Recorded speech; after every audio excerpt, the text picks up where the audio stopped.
excuse me, would not be the greatest day, even if they were open to get outside for an outdoor activity. It is a first alert weather day. So Chief Meteorologist Al Conklin, Eric Garlick, they've been timing this out all morning, and really we are good right now, guys. It's the afternoon we're watching closely. Yeah, it's primarily the afternoon. That's exactly right. But we're going to walk you through this, talk about today. This is the first alert weather day, but then also where are we going from here? Because there's some pretty impactful weather down the road as well. We'll talk more about that here in just a moment with Eric. Meantime, though, let's get you caught up. We're watching this frontal system. You can see this thing snaking through the eastern part of the country.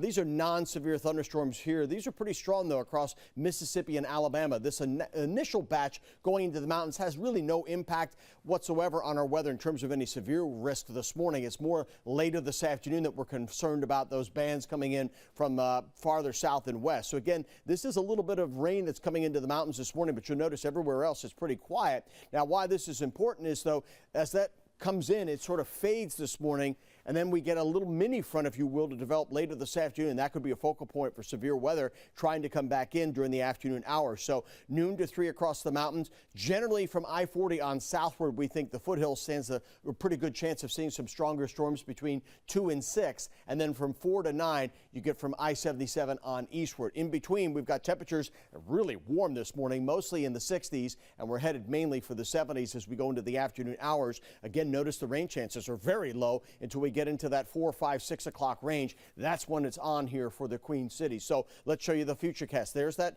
initial batch of rain. Now notice how that just sort of dies out up here, but we've got a fair amount of clouds this morning. But this could act as sort of a mini boundary as we get into the afternoon hours. Now we're seeing some sunshine, so it's unstable across the Piedmont.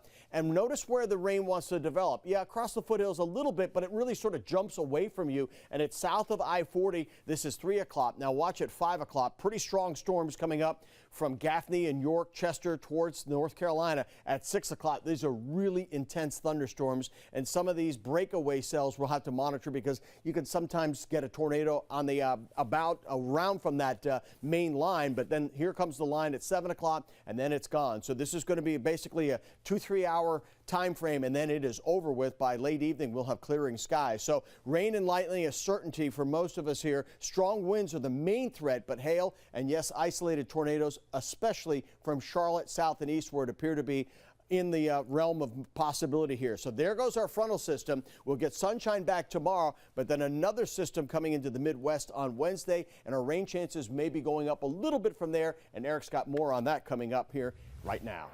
Yeah, Al, really going to see our rain chances tapering off as we head toward Tuesday. Another front coming our way for Wednesday and Thursday. After that, we get really warm. Look at this, near record highs Friday and Saturday with those temperatures up around 90 degrees, forecasted above record highs as we head toward Friday and Saturday. Another chance for rain coming our way as we head towards Sunday. Let's get you out the door with that traffic this morning.